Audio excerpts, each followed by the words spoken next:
welcome to my nutrition mission again today. Well, as you can see, I'm in my new kitchen. It's not completely done, so I've got some tiles missing and holes in the wall, but it's really getting there. So hopefully next week it'll be all done and beautiful. So today I'm going to be talking about inflammation. It seems to be kind of like the word of the day every day in health circles. So I'm going to talk about what inflammation is, how our lifestyle affects the levels of inflammation in our body, specifically diet and stress. And I'm also going to touch on what we can do to help minimize the inflammation in our body. Again, focusing on diet, because what we put into our body, our food, is just so incredibly important. And then at the end, I'm going to make 2 recipes using some of the anti-inflammatory foods that I'm going to talk about and show you. One kind of sweet treat and one more of a savory kind of lunch, breakfast, dinner. I love it because you really use it any time of day. So I'm going to start with inflammation. So like I said, it seems to be coming up a lot. You hear about inflammation all the time, online and on health shows and on cooking shows. It's always minimize inflammation, do this to decrease your inflammation. But really, do we know what inflammation is? So, the latest research is really showing that all chronic disease stems from chronic inflammation. So things like heart disease and arthritis, asthma, depression, anxiety, autoimmune diseases, those kinds of things, obesity even, they all stem from chronic inflammation. And I say chronic because inflammation itself as a bodily function is a good thing. So it's not really an issue. If you think about when you're hurt or sick, your immune system responds with an army of white blood cells to the area that has been affected or invaded. So think about like a little cut on your finger or a graze on your knee or even a tear or a pull of your muscles. So it sends the white blood cells to that area. You notice redness, maybe some heat, pain, discomfort, that kind of thing. And in the short term, the inflammation is normal and really effective for healing. It's when it continues is when we have the issue. So in our lives these days, there are certain factors that can increase the inflammation. So I'm just going to run through some of the lifestyle factors now that can make you have more inflammation in your body. So things like a lack of sleep. If you're not sleeping well, maybe waking up in the middle of the night, not being able to fall back asleep, your body sees that as stress. A lack of physical exercise, so really sedentary life. Maybe you sit a lot for your job, and then at the end of the day, you're tired, so you don't want to do activity. Don't blame you, but that as well can lead to inflammation in your body. Another thing is kind of on the other side of that is not enough downtime after physical activity. So if you're not giving your body enough time to recover, maybe you're training really intensely 6 days a week or even 7 days a week, that's a lot of stress on your body. And then everyday stresses, so things to do with your job or finances or relationship stress. Your body obviously internalizes that as a stressful situation. And then another thing that I think is really common these days is there's just no me time. We just don't have that time to shut off and unplug from everything. We're always doing something, scheduling something. We have something to do for someone else. It's just go, go, go, go, go. And that is also internalized as stress. So as you can see, stress is a really big player when it comes to inflammation.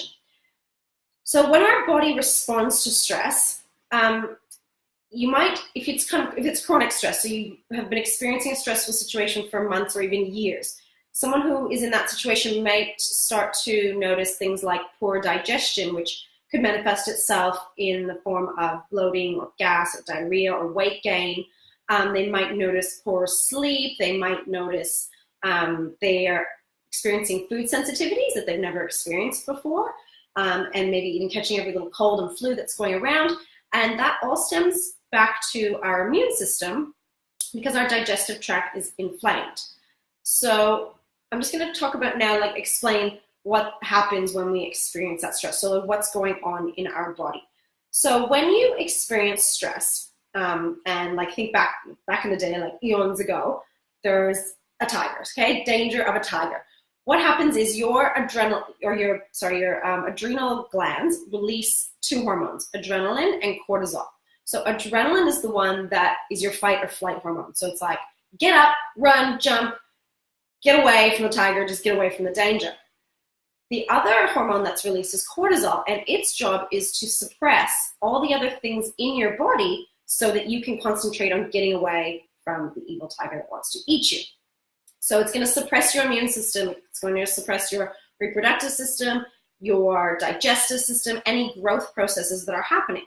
Now, when you're away from the danger, the tiger hasn't eaten you, you're safe, everything goes back to normal, and those hormones aren't released anymore until the next time the tiger tries to eat you. But today, obviously, we don't have the danger of the tiger sneaking up on us and trying to eat us. Getting there, I'm not successful enough, and that is a lot of stress on your body. So in that instance, your body still sees it as stress. It doesn't differentiate between tiger and job. And so it still releases adrenaline and cortisol. Now, what happens though is that the job stress doesn't go away like the tiger danger does. So your body is constantly in that stress state, adrenaline, cortisol. And, you know, for like, in simplistic terms, basically your body kind of runs out of cortisol or just doesn't release it like it's meant to. Now, because cortisol is the hormone that kind of puts a damper on your immune system when you're in that fight or flight mode, if the cortisol isn't being released, then there's nothing to stop your immune system from going crazy. And that's what happens in the case of chronic inflammation. The immune system is just going haywire because there's nothing there to say, hey, calm down, slow down, we don't need you right now. So I hope that kind of makes sense. So that is probably the biggest lifestyle factor other than diet. So I'm just going to switch now and talk about how our diet affects the inflammation in our body. So probably the biggest thing would be gut health. Now, 70% of our immune system is found in our gut. So if your gut's not healthy and it's not thriving, then the responses of your immune system are going to be all out of whack as well. Another thing is if you are too low in omega-3, so you're lacking those essential fatty acids. Now that means that your body can't make that essential fatty acid, you have to get it from food. So you really want to increase the omega-3s because they regulate the anti-inflammatory responses in your body. And on the other side of omega-3, we have omega-6. So if your omega-6 is in excess, you have a lot of omega-6 in your diet, that is going to cause a lot of inflammation. Now, omega-6 is a very, like I could go on and on, but basically, omega-6s are found in nature, but in natural forms, so let's say in grass-fed beef, in pastured eggs, they are found with omega-3s, so they're balanced. The problem is that these days, we use a lot of processing and particularly seed oils that have been genetically modified, and they now contain a lot more omega-6s than nature ever intended.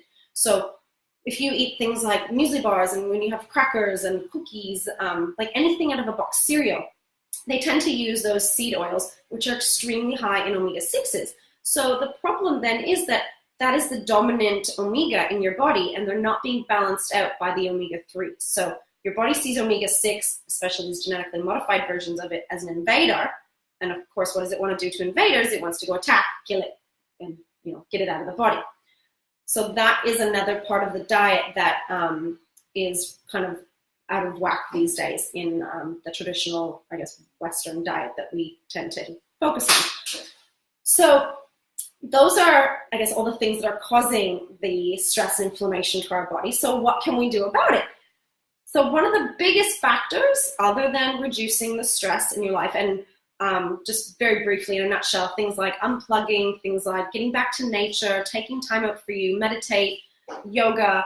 I really need to listen to myself talking as I'm saying this, because I'm like, yes, I do need to do all those things. I'm going to take my own advice. Maybe I'll do a meditation after this. Oh, that's funny. Anyways, so in terms of lifestyle, those are some things to focus on, and getting into a really good sleep routine. Now, in terms of diet, so probably the biggest thing we can do to reduce the inflammation in our diet, and that means reducing the likelihood of chronic disease later in life. And even, this actually comes back to injuries as well. Like if you have a bad back or a shoulder injury that's been there forever and you're constantly popping pain pills. It's not really an ideal way to live. Our body isn't designed to be consuming pharmaceutical drugs all the time. Our body is designed to be consuming food, and really food can be your best medicine. So having said that, let's chat now a little bit about the foods that we should be eating to decrease the chances of having all of that inflammation and chronic disease in our life. So biggest thing is gut health. My favorite things to do to improve our gut health are definitely bone broth. So I did an episode of my nutrition mission all about bone broth a while ago. You can check it out on my YouTube channel. But bone broth is something that is in our daily diet. So whether that is my homemade one, I'm just going to grab it for you just so you can see.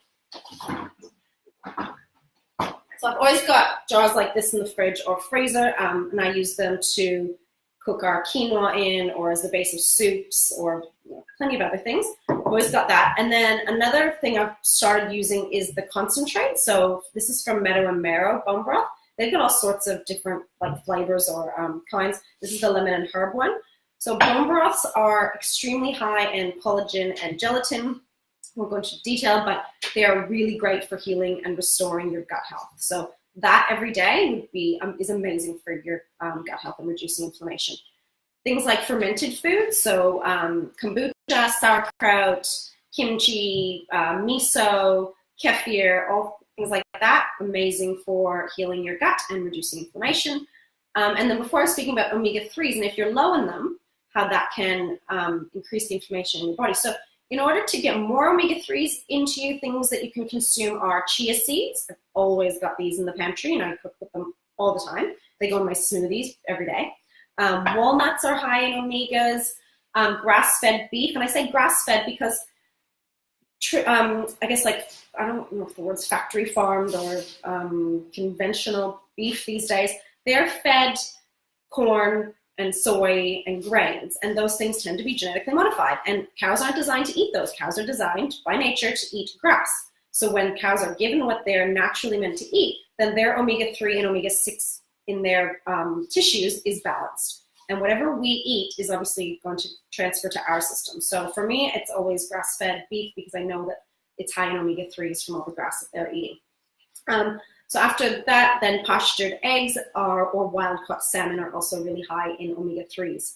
I also take a supplement. So these little guys, now these are vegan omegas. I don't know if you can see those. So they actually aren't fish oils. They're from algae and plant sources and seeds. So as much as I eat grass-fed beef, I don't eat it every day. I don't eat salmon every day. I do eat chia seeds every day.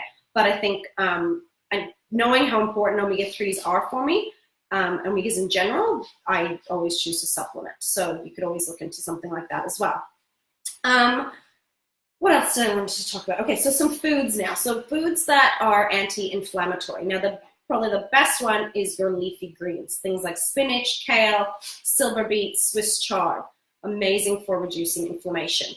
Bok choy as well, an Asian vegetable. Celery, broccoli. Got some broccoli. These are going to feature in one of our recipes that we're going to make today. Beetroot. So I love beetroot roasted and thrown in salads. The other thing I love to do with it is steam it and freeze it in chunks and then put it in my chocolate smoothies. So I'm getting more vegetables that way.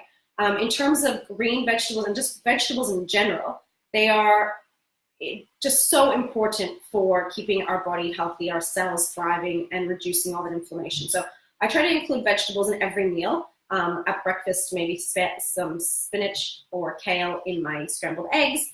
Lunch and dinner, kind of obvious salads, steamed veggies, roasted veggies, whatever. I also supplement though with dehydrated vegetables in a capsule form because I know I don't get enough, and as much as I try, it's just not possible every day. I'm busy, so I do that. Other things, so we've got blueberries are incredible for reducing inflammation.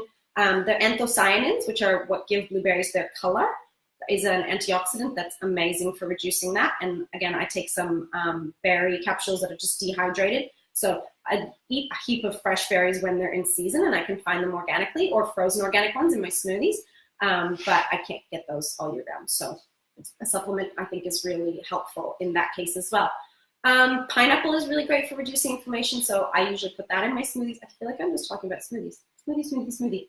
But that's because I love them. And then coconut oil. So coconut oil is incredible. I use that in my Kickstarter coffee in the morning. I cook most things in coconut oil. I make raw treats with coconut oil, so it's great antiviral, antibacterial, anti-inflammatory. It's anti-everything. Coconut oil can fix all your problems. You can put it on your face. It's amazing. Anti-wrinkle, coconut oil, miracle. Turmeric and ginger. So I'm going to use some ginger today in a recipe as well, and some turmeric. Those are both great roots that are anti-inflammatory. And then I said chia seeds and flax seeds as well. So those are kind of the top, what do I say, about 10 or 12 foods that reduce inflammation. So the two recipes I'm going to make today are going to use quite a few of those ingredients we just talked about. So the first one I'm going to make is a gummy. Now my gummies, I think they're pretty famous actually, because people love to make them. I didn't invent them though, so I can't really claim that. But I usually make mine with a coconut base. Coconut is amazing. And I'm going to make my golden gummies today because they use a lot of these superfoods that are anti-inflammatory. So I love this turmeric paste. It's called Totally Awesome. So I just get it at the market here on the Gold Coast, but you can probably find it online.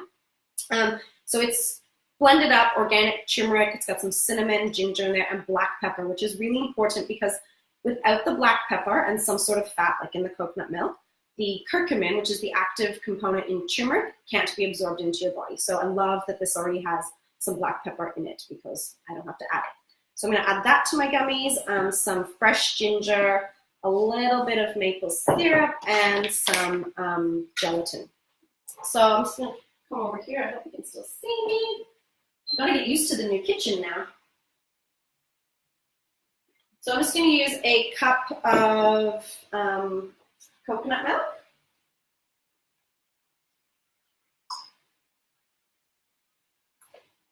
And I swear I go through so much coconut milk every week, like constantly. I freeze ice cubes. I freeze it in ice cube trays to make for my smoothies again. So I'm going to add about a teaspoon of this. You can see that. So it's quite intense. I got like a little bit too much. Teaspoon of the turmeric paste, and then just some fresh grated ginger. So instead of peeling the ginger, I learned this on, it was an Asian cooking show, because it's new ginger and the skin's really thin. If you peel it, you lose a lot of the actual ginger itself with the skin. So I just use a spoon, small spoon, and go like this and get it all over my counter. Kind of looks like wood shavings, but it cleans it up really nicely there and doesn't take away too much of the actual root. So I'm going to grate some of that in here.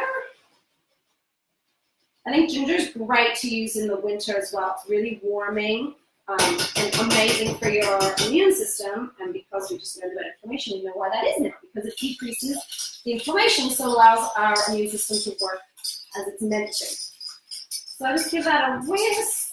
You could add some sweetener, raw honey, or maple syrup. The coconut milk itself is pretty sweet. So I might just use a dash of maple, which comes out really quickly. And I'm Canadian, so I use this all the time. Runs in my blood. Whisk that up. Oh my god, it's going to be so good. And then once that's warm, I'm just going to add the gelatin, and then I'm going to pour it into these molds. So these are just like $2 from Kmart, so you can just pick these up. I think they're actually ice cube trays, but I never use them for that. I always just use them for my gummies because I make them all the time. I make citrus gummies, berry gummies, cacao gummies, peanut butter gummies, like you name it, I put it in gummy form. And the reason is because I get this incredible gelatin goodness. So this is from grass-fed cows again, so the omega-3s and 6s will be balanced, high in omega-3s. And it helps with your skin elasticity because of the collagen in it. It helps to heal your gut lining. It reduces the inflammation because of that. It helps with the digestion, helps your body to detoxify, so it's really good for your liver as well. Really, it's just, again, like coconut oil. It's a miracle product. So I love this. So once my coconut milk is warm, it's getting there. There we go. I'm going to add just 2 tablespoons of the gelatin and then whisk it up till it's dissolved. So this is a super quick recipe that really you can make anytime. Really good, like make it with your kids too because it's so easy. So you can't mess it up. And if you're a controlled freak like me, then that would be really good. I feel like once Hendrix can start cooking, I'm going to be like, oh, let mommy do it. As much as I want him to be in the kitchen, I've probably got to calm down there. But this is easy. They can't mess it up. So you just put the gelatin in, whisk it around. Kind of see it's kind of steaming there. I don't know if you can see that kind of far away. But it's really warm now. And the gelatin is all dissolving. And it's already getting thick. So it's a beautiful golden color because of that turmeric. Imagine if I just poured it out there.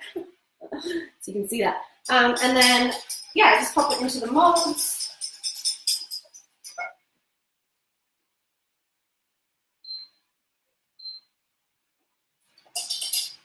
And then with this handy little thing.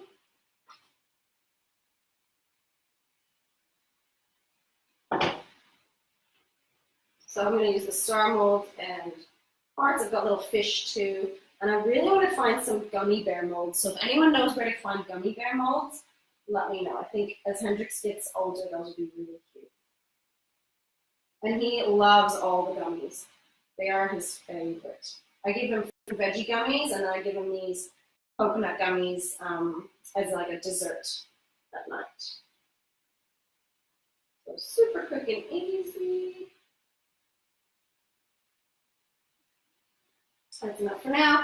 And then those just get popped in the fridge or the freezer. So in the freezer, they can only take about 15 minutes. In the fridge, probably about a half an hour. So even after school, quick thing to do. And then they're ready for dinner. Okay, second thing I'm going to make. Oh, so I'll just recap. So in that recipe, the anti-inflammatory foods were the turmeric and the ginger. Now, in the next recipe, I'm going to make these super green fritters from the nutrition program I offer my clients. So my sister and I love making these for both of the boys and really for us anytime. They're full of superfoods. They're super tasty, and they're done in a food processor, which I think is amazing because then I don't have to do all the chopping. So some of the superfoods we're going to use in this are broccoli. So I've just got a head of broccoli here. It's broken up. Put that in the processor. I'll use the whole thing. It's kind of a big one. And some more into anti-inflammatory foods, so spinach and kale. And put that in. It's going everywhere. And then just wing it up.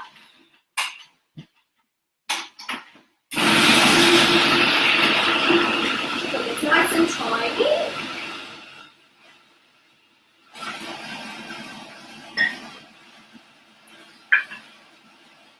The next thing I'm going to add are some spring onions, and then I actually chop these. As I was chopping them before I started this, I was like, wait a minute, why am I doing this? Anyways, I chop them. You don't need to, though. You can just chop them in the top here. So 2 spring onions and 2 cloves of garlic.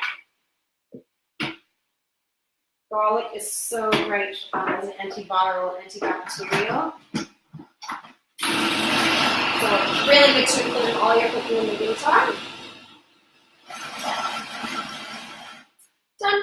I'm also going to add some chia seeds to these because we are talking about inflammation today and we want to reduce it as much as possible. Chia seeds are so versatile. So I'm just going to put a tablespoon of those in. I am also going to add today my bone broth concentrate because I just got it, and this is a total experiment, but I think anytime you can add bone broth into your diet, into recipes, is awesome. So I'm going to put a tablespoon of that in. And this lemon and herb one is so nice. And then some crumbled feta. So if you're dairy-free, obviously you wouldn't use this. You could maybe use some nutritional yeast for that cheesy flavor. Hendrix loves feta, and so do I. So, oh, and some eggs. So I'm going to put 3 eggs, organic free-range pastured eggs. So high in omega-3s as well. 1, 2, 3.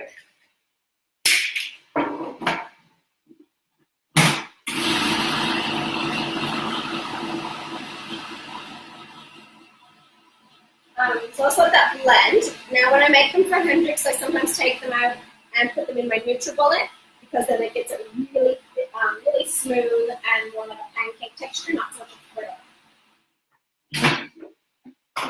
So John and I'll probably have these for dinner tonight because Henry's already got some of his made up in the fridge. So I'll keep the chunkies for us, more of a fritter.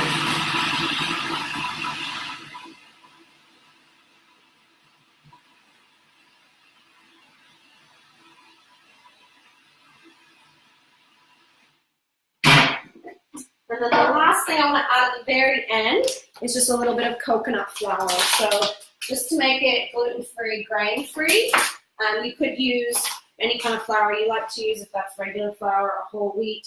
Because it's coconut flour, I'm only going to use probably a tablespoon because it's so absorbent and you don't want to make them really dry.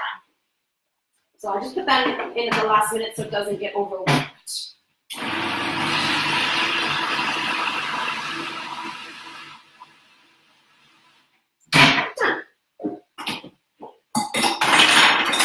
Things flying everywhere. So you can see the texture of this is amazing. And then I'm just going to fry that up. So I'm going to use coconut oil. Again, anti-inflammatory. I love to use coconut oil if I'm going to fry anything, really. It doesn't have too much of a coconutty flavor. So like I even cook my eggs in it in the morning. If we're going to have scrambled eggs or fried eggs, they get cooked in coconut oil. And because we're talking about anti-inflammation, then I'm going to fry the fritters in the coconut oil as well. So I'll let that melt.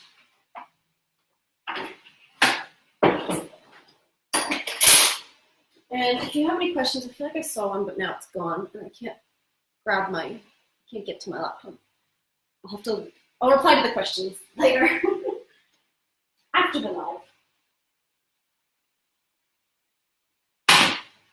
So super simple. Now these I love because I can make them, I usually make them on Sundays, not like fritter day or anything, it's just meal prep day. And then I've got them throughout the week as just quick snacks or as breakfast. They're amazing, like with a poached egg or fried egg on top, or lunch with some avocado and some greens, more greens, or some sliced tomatoes. And then dinner, tonight we'll have those for dinner with probably some barbecue grilled steak or chicken, and then maybe some roasted beetroot or whatever other vegetable I have in there. Roasted pumpkin, that's a good idea. I love pumpkin. So those are the two recipes, and those will take maybe 3 minutes on each side. I'll flip them over, fry them on the other side, and then they're done. And I'll just keep going till they're done. So that is it from me today, all about anti-inflammation and foods you can include in your diet every day, and some supplements you can include every day to decrease your chances of chronic disease and to improve your digestive health, your immune system, and just your overall well-being. So I hope you enjoyed it and learned something. If you think anyone else would benefit from this, then please feel free to share it on your page and check out my Instagram for more tips. Nutrition Mission Mummy, and I will see you next week. And I don't know what I'm talking about next week, but hopefully I'll figure it out soon. Have a great day. See ya.